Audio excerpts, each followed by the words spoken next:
جب بھی آپ گر کے سیٹ بیک ملتی ہے، فیلئر ملتے ہیں، لوگ مذاق اڑاتے ہیں.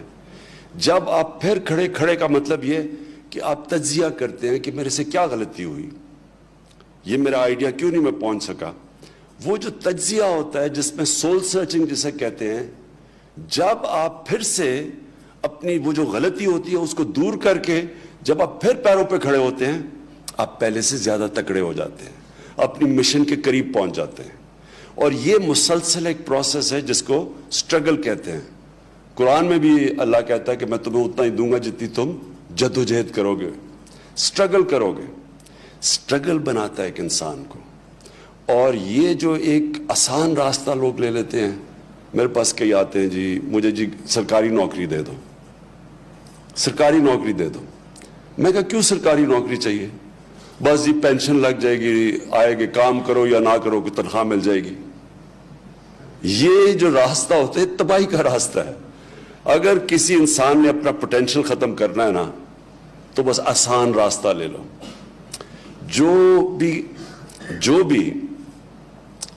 جو بھی نماز پڑھتا ہے اس کو یہی نہیں پتا کہ نماز میں مانگتا کیا ہوں. میں بڑے لوگوں سے پوچھتا ہوں کہ 5 وقت کی نماز آپ پڑھتے ہیں، اب مانگتے کیا اللہ سے؟ آپ تو صرف 5 وقت کی نماز میں ایک چیز مانگتے ہیں کہ اللہ ان کے راستے پہ لگا جن کو تو نے نعمتیں بخشی. کس کو اللہ نعمتیں بخشے گا؟ جو سب سے کامیاب انسان اس دنیا میں، ان کو ہی نعمتیں بخشی نا اللہ نے. وہ کون تھے؟ اللہ کے پیغمبر تھے. جو دنیا کی تاریخ کا سب سے کامیاب انسان ہمارے نبی صلی اللہ علیہ وسلم تھے. تو ان کی کسی کی آسان زندگی نہیں تھی. وہ جب بھی شروع ہوئے لوگوں نے مذاق اڑایا، ہر کچھ کیا، ان کے اوپر کیا کیا تشدد نہیں کرنے کی کوشش کی، سب پیغمبروں کے اوپر. کامیاب انسان ایک مشکل وقت سے گزر کے کامیاب ہوتا ہے.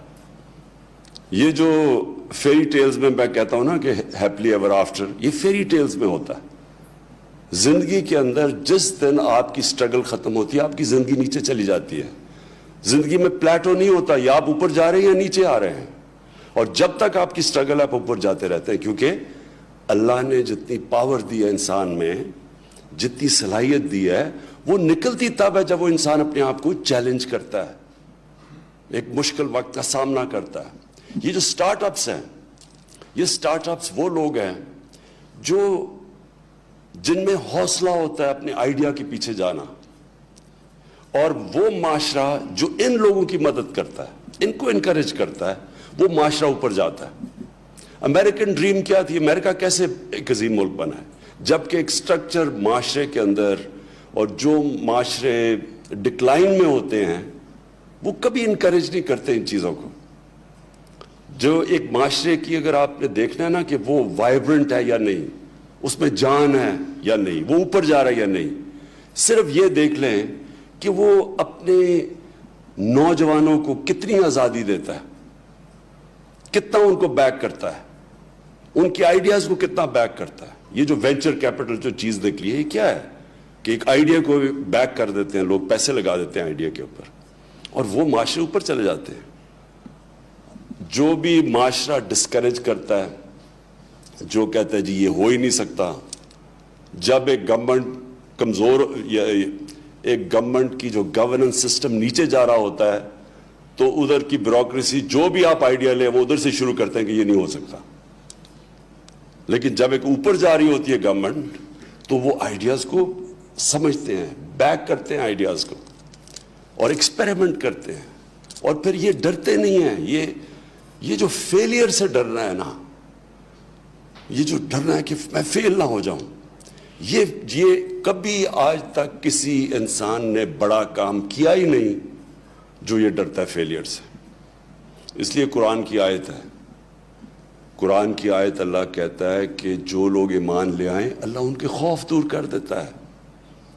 یہ خوف جو ہے یہ ایک ہیومن پوٹینشل کو نیچے رکھتا ہے.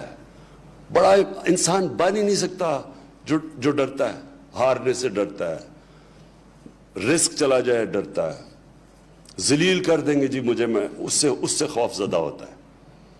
جو موت سے ڈرتا ہے وہ کبھی لوگوں نے بڑا کام نہیں کیا. اور خوف قرآن اللہ ہمیں کہتا ہے کہ جو لوگ ایمان لے آئے میں کیوں ان کے خوف دور کر دیتا ہوں, کیونکہ زندگی موت اللہ کے پاس ہے, اس نے اس لیے اپنے پاس رکھی ہے, نہیں تو سارا وقت ہم موت سے ڈرتے رہیں. وہ موت کا خوف دور کرنے کے لیے نے کہا تم کچھ نہیں کر سکتی, یہ میرے ہاتھ میں. عزت ذلت, یہ جو فیلئر ہے, جو لوگ مجھے کیا کہیں گے, وہ بھی اللہ نے کہا جو مرضی کرو. شام کو میڈیا پہ آپ نے جو مرضی کہنا ہے عمران خان کے متعلق, عزت وہ دینے والا ہے. کوئی انسان آپ کی عزت نہیں لے سکتا, کوئی آپ کو ذلیل نہیں کر سکتا. یہ بھی انسان کو آزادی دے دیتا ہے. پھر اس سے کیا ہوتا ہے, لوگ ڈرتے نہیں ہیں, فیلئر سے نہیں ڈرتے. رزق اللہ کے ہاتھ میں. اس لیے مجھے یہ آج بڑی خوشی ہوئی. اگنائٹ کو میں خاص طور پہ مبارک دیتا ہوں اس انیشیٹو پہ. زبردست انیشیٹو ہے سٹارٹ اپس کو بیک کرنے کا.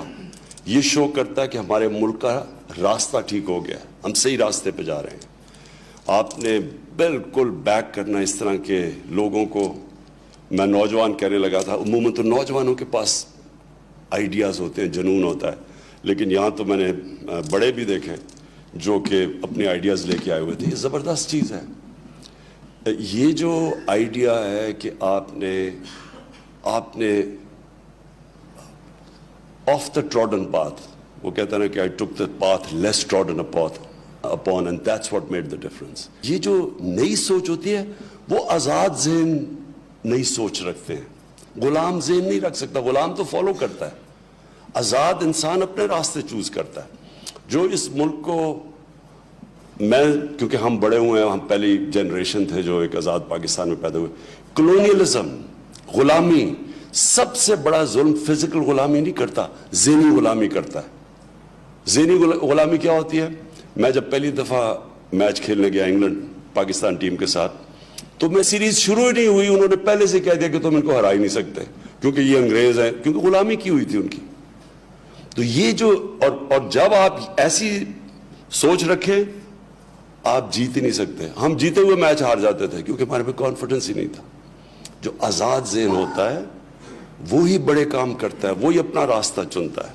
اور وہ یہ جو ہماری اب یوتھ ہے, ہمارے پاس بڑے اللہ نے اثاثے دیے ہیں. ہمارے پاس دنیا کے سب سے زیادہ سونے اور تانبے کی ریزروز ہیں. لوگوں کو پوری طرح آئیڈیا نہیں.